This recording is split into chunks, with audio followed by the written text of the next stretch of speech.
I think that was the power of zeal. Thank you, Janet. And of course, the power of will, too. And you are certainly willing and certainly able and sharing your passion and love with UnityCR. And this morning is wonderful. Thank you. Thank you for that. Today, we are celebrating the power of will.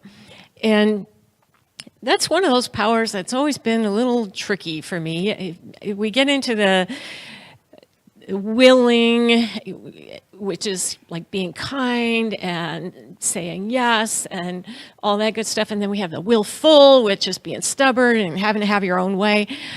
But then there's all that, well, what's God's will and how does that all work? So I did some more reading and I finally found one book that just spelled it out for me. And it's this one called Power Up by Paul Hasselbeck and Cher Holton. And it nailed the power of will for me in a much clearer way. So today, I hope we can kind of open that up for you a little bit too. So I have three things I'm going to do. We're going to talk a little bit about free will and God's will and how those two work together. We'll talk about how will works with the other 11 powers. I won't do all 11, I promise. And how they work together as our gifts of God. And then the third thing will be is how does will fit in with Unity of Cedar Rapids and our will for the future? So there are a lot of other aspects to will, and I thought I would go in there, and I thought, no, I promise I'm going to be on time today. So yay for that. All right. So let's start with God's will, because that's kind of a sticky thing, you know. Sometimes people think that if something bad happens, oh, that's God's will, and I have to suffer through it. If something good happens, then that's God's will too, because I've been praying and God has answered my prayers. And this idea of God out there micromanaging our life is maybe not the best way to look at it. I know a lot of folks come from different backgrounds, and that's something you might be familiar with. But the folks in our book, Accelerated Powers, address that, and they say, we've noticed a tendency on the part of some of our students to confuse the power or ability of will with what they call God's will or God will. We hear people ask, what is God's will for my life? This question comes from a belief that God has a specific will for them, a kind of divine plan or predetermination where God has already made all the choices for their life. From this perspective, their power or ability of will would be limited and restricted to their capacity to make a choice about whether to follow the divine plan that they've labeled as God's will. They go on to say, we believe this whole idea comes from the religious practices in which we were raised. It's the interpretation, though, that implies that there's a separation, that God's will is separate from us, and that there's some anthropomorphic God out there micromanaging our lives. But in actuality, the will of God is non-specific for any of our lives and circumstances. The divine plan is for each of us to make the very best choices to express the maximum amount of goodness and godness and Christ consciousness that we can. So think about it. If God's will for you is sickness or illness, then why are you trying to get better? You know, think about that. If God's will for you is some tragedy, then why aren't you joyful about it? It doesn't make sense. It doesn't make sense if you look at that way. Why would a loving God send you bad things?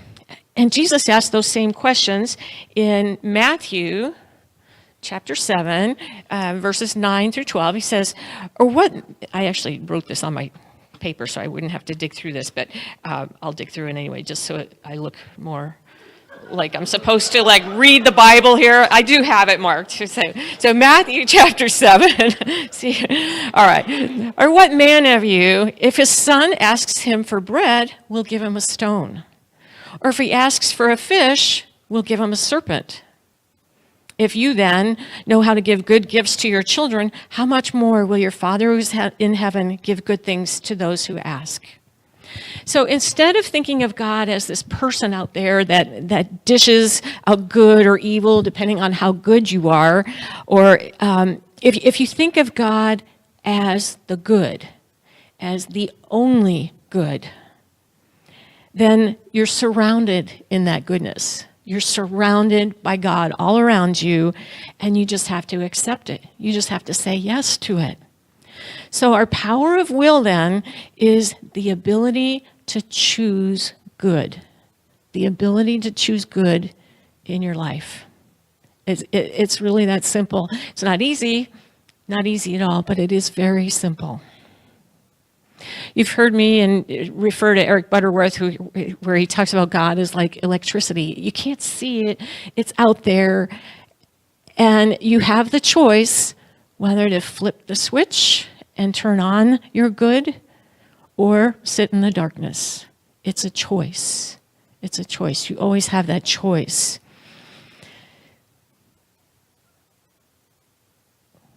So that's where our will comes in. The power of will is the power to choose how we respond in the world.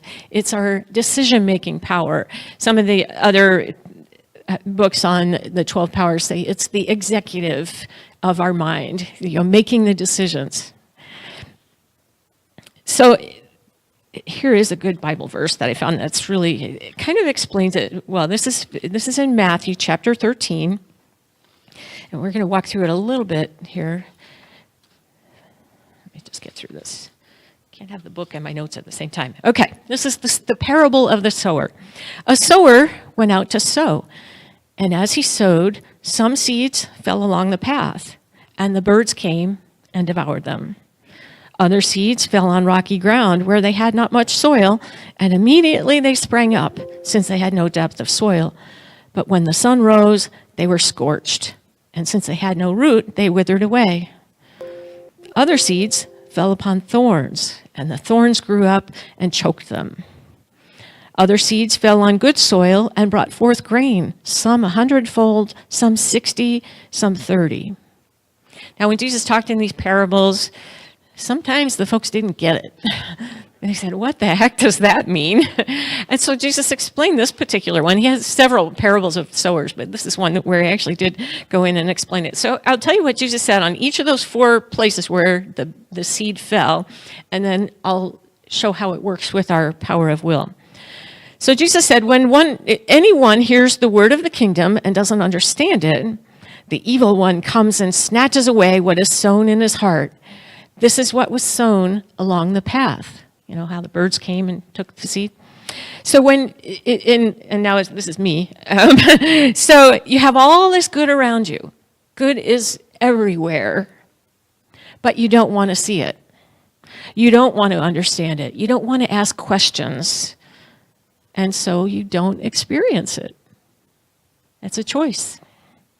Okay, the second one Jesus explains, as for what was sown on the rocky ground, this is he who hears the word and immediately receives it with joy, yet he has no root in himself, but endures for a while, and then when tribulation or persecution arises on account of the word, immediately he falls away. So my take on that is this is the person who comes here on Sundays and hears about God, our good and God being everywhere, and they say, wow, that is great, I love that. But it doesn't take root. And as soon as he goes out on Blair's Ferry Road, he's laying on the horn, he's yelling at the driver, and he's seeing all the bad things in his life again. The third seed, Jesus says, as for what was sown among the thorns, this is he who hears the word, but the cares of the world and the delight in riches choke the word, and it proves unfruitful. And my take on that then is that this is the person who hears about the world being good and that there's good everywhere, but he thinks it's all for him. And he takes it and takes it and takes it and takes it, and he becomes willful, but he doesn't give. And he wonders why his life is unfulfilled and empty. And the last one, Jesus says, as for what was sown on good soil, this is he who hears the word and understands it. He indeed bears fruit and yield, in one case 100-fold, and in another 60, and another 30. So this is the person that hears about good being everywhere, and he starts noticing it. You start noticing the good around you. And the more he notices, the more we notice the good in other people, the more we notice the good in all the circumstances in life, the more we choose to add to that good. And the more we add to it, the more good there is. By expressing the good within us, we create more good. Does that make sense? Okay, so now let's look at how this power of will works with the other 12 powers. And I do want to say there's actually a lot more than 12 powers. Charles Fillmore, our founder, talks about 12, but we have an unlimited supply of good in ourselves and our ability to express that. So don't limit yourself to just 12, okay? That just helps make it easy. It helps give you a focal point. So the first power that I want to talk about is the power of faith. And you say, oh, I have faith. Yeah, I have faith. The power of will works with faith to help you choose what is your faith in. Is your faith in the fear? Is your faith in the doubt or the lack? Or is our faith in the ever-present supply of good? Ever-present supply of good. We get to choose. So that's that power of will coming in, choosing. What do you have faith in? Same thing with the power of imagination. We use our power of will to choose what we want to imagine. Are we imagining the worst case, or the best case? Are we choosing to see the good? Are we choosing to see the bad? Think about the news, or don't think about the news, actually. You know, we're bombarded with all this news, and it angers us and it frustrates us. But listening or reading that news is a choice. Watching violence is a choice. Our reaction to all of that is a choice. That's our power of will. We get to choose how we want to respond or react. What are we choosing to see? Are we choosing to see the good news? You think, well, what good news? Well, I challenge you here. This is something I do, and it makes a huge difference. Start a gratitude journal. Just a plain old notebook or whatever, and every day just jot down a couple of lines, 2 or 3 lines of what you're grateful for that day. And it starts the process. It helps you start to see, oh, wow, there is a lot of good out there. There's good in all these little tiny things that happen in my world, you know, that I got to go for a bike ride, and oh, I heard the crickets and the katydids, and I thought they weren't coming this year because they were so late, and yet they're here, and it's wonderful, and it's just such a great thing. So there's so many little things to be grateful for. So use your notebook, start jotting down all the good in your life, and you'll start to see more good. You'll become aware of it. Another power is the power of life. And for me, the way I take that power is the power of wholeness. You know, that's our life, that regenerating of our cells and the wholeness that we have. So we can choose wholeness, we can choose life, or we can choose to be less than. Now, a lot of us are challenged with our diet and our weight and our exercise and all that, and we just want to have that perfection, and we want to have that life of wholeness. And the thing is, we already do. But are we supporting that? Are we making choices that affirm that life? Are we making choices that affirm our wholeness? Or are we saying, maybe not? You know, I can think of some Oreos and some ice cream and a few other things that maybe weren't the best choices for my wholeness and my life. But it is always a choice. The power of love. And this is another one that can be challenging sometimes. You know, we can choose love. We choose love to see the Christ in others and not just the ones that agree with us.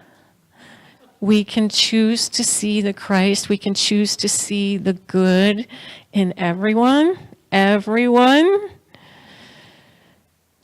Or we can choose to see the human side and all the faults.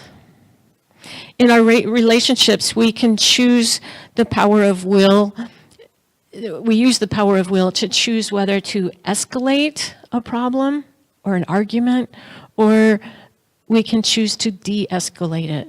We can choose to step away, to step back, and look at it from another angle.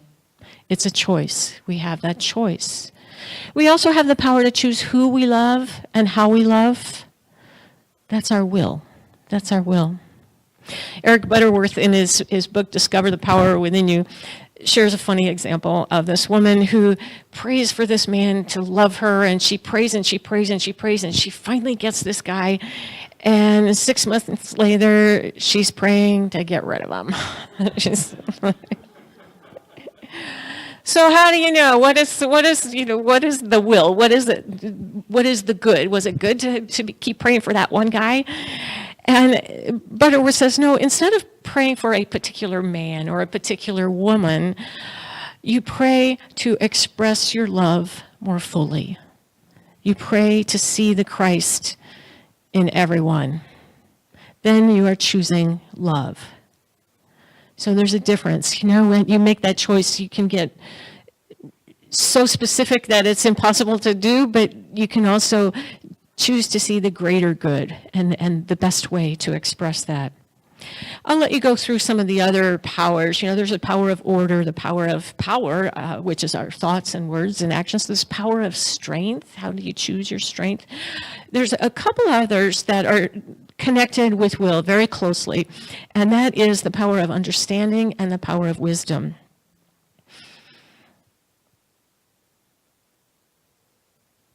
When you have understanding, you know that you're connected to your good. You remember how Reverend Brenna always said, God stands under all things. That's helps you understand understanding.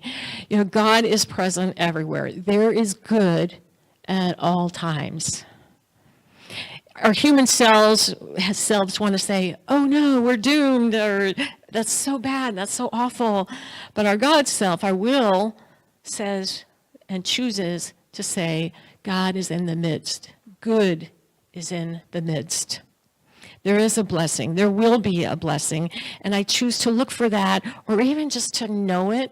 I don't have to know the how. I don't have to know the why. I don't have to know when it's going to happen. I just know that there is good. There is good that's going to happen. Many of you know I broke my leg, or my leg was broken several years ago, and it took a long time to heal. And yet I had to keep saying, I know something good will come from this. And there was an amazing transformation in me in just how I responded to that and how I grew through that. And that has been good. That has served me and has helped me grow and become a better person through that trial, through that tribulation. With wisdom, when you choose wisdom, the way I think of wisdom, I think of knowing what to do and when to do and how to do it. And that power of will helps you choose what to do and when to do it and how to do it. And so you have to think, well, how do I know what to do? How do I know what is good?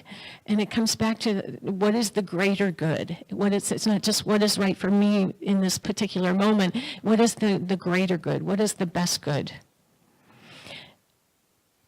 So that takes us to our greater good for Unity of Cedar Rapids. What's coming up here? We don't know. We don't know. We need your help to know. So we need you to know. We need to hear what your will, what do you see is the greater good for Unity of Cedar Rapids? This process that we've been going through, I don't know how many of you saw the e-news. The board members all had to take this assessment. We're working with the Unity Worldwide Ministries, our as Brenda said, our mothership down in Kansas City. And we all filled out this assessment that talks about where we are and who we are and what our values are and what our strengths are and things like that. So each of us filled that out. We sent it off to UWM, and then they will match up a transition minister, a transition consultant. They don't have, right at this time, they don't have a full-time minister that can come in and just kind of take over. So they have some consultants, transition consultants that are full ministers that will come in and work with us to figure out what do we want to do and how do we want to do it and what's important to us. So we need you all to start talking to the board so that we can decide, do we want this person to come in for 1 weekend, 2 weekends, all the way through December? What do you want us to do? And then the next question, the next choice is, how do you want to support that? How do you want to,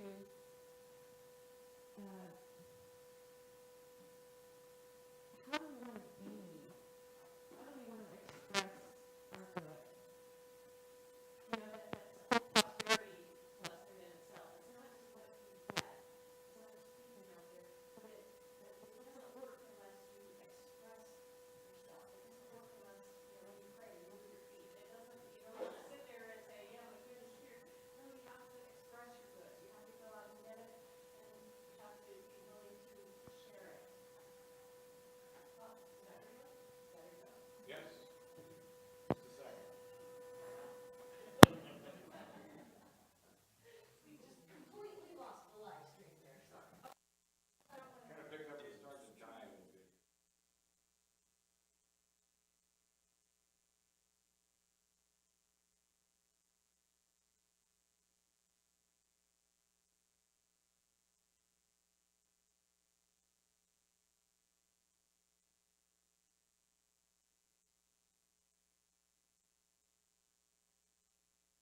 Start all over. Actually, we're in the home stretch here.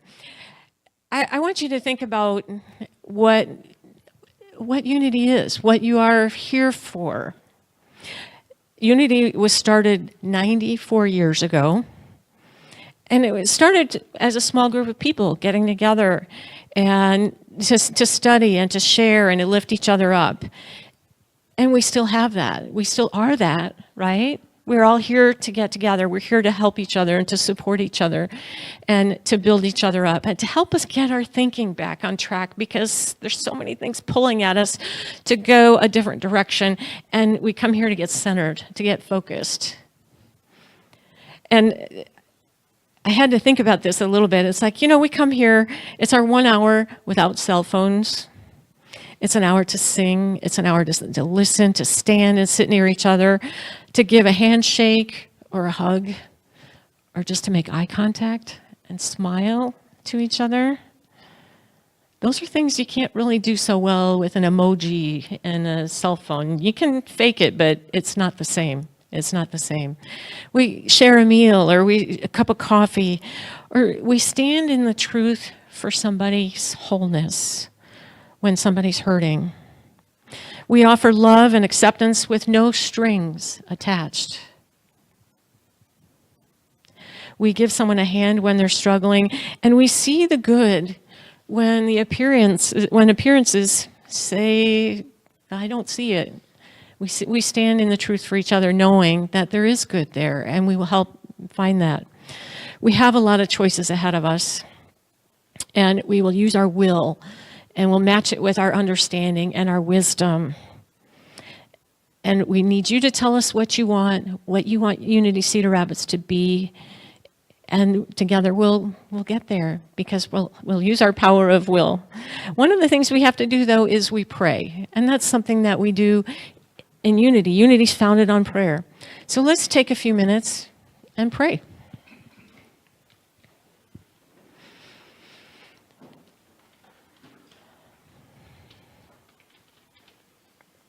Let you just breathe a little bit. We choose to release any clouds of the unknown that are hanging over us, anything that is troubling us. And instead, let's choose to do what I call reverse worry. It's kind of like affirmations, but more than that. Let me tell you what I mean. It's the what ifs. What if we connect with more people? What if we touch more lives? What if we support each other? What if we give more of our time or our talent or our tithes? What if we see the budget balanced? What if we see the new minister as the perfect fit for us? What if we have great guest speakers in the interim time until our new minister arrives? What if we see our UCR as full of life and wholeness? What if we see it as full of love? What if there is a perfect order of events and the perfect rhythm and balance? That as we become more aware of our good, more good is revealed to us. What if we release all negativity? What if we see ourselves as a stronger community, as the strongest community? What if we need more chairs? What if we understand that God stands under us, that this transition is all going to be okay? What if we really do know what to do and when to do it and how to do it? What if we have so much zeal and energy that we're waltzing in church? It's a choice. It's all our will. It's that amazing power to say yes, to take action for our good. And so we say yes. And so it is. Amen.